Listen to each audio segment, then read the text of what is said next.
Good morning. সকালে পড়ানো ছিল, পড়িয়ে এসে প্রথমে জানালাটা খুললাম। আর এখন তো গরম পড়ে গেছে, তাই জল খাওয়া তো মাস্ট। এই দেখো, জল নিয়ে শ্যুট করতে করতে বিছানায় অর্ধেক জল ফেলেই দিয়েছি। তারপরে মা করেছিল আলুর তরকারি আর রুটি। আমার রুটি খেতে ভীষণই ভালো লাগে।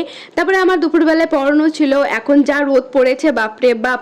পড়িয়ে এসে স্নান করে কিছু কাজ ছিল সেগুলো সেরে জামা কাপড়গুলো মেলে দিয়েছি। আর এই দেখো, আমার গোলাপ গাছে, ভারবেনা গাছে, সব গাছে কি সুন্দর ফুল এসেছে। আর এই তারা গাঁদার চারাটা আমি মামার বাড়ি থেকে নিয়ে এসে পুঁতে দিয়েছিলাম। কি সুন্দর গাছ হয়েছে, আর গাছ ভর্তি রোজ ফুল হয়।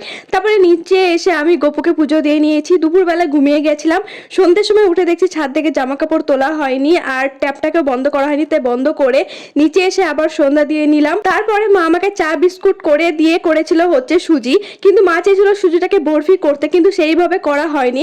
আর কোনো জিনিস যদি আমি করতে যাই, সেটা যদি করতে না পারি, আমার মেজাজ এত খারাপ হয়ে যায়। যাই হোক, এখানে একটু সুজি খেয়ে নিই। তোমার চ্যানেলটাকে সাবস্ক্রাইব করে দেবো। বাই।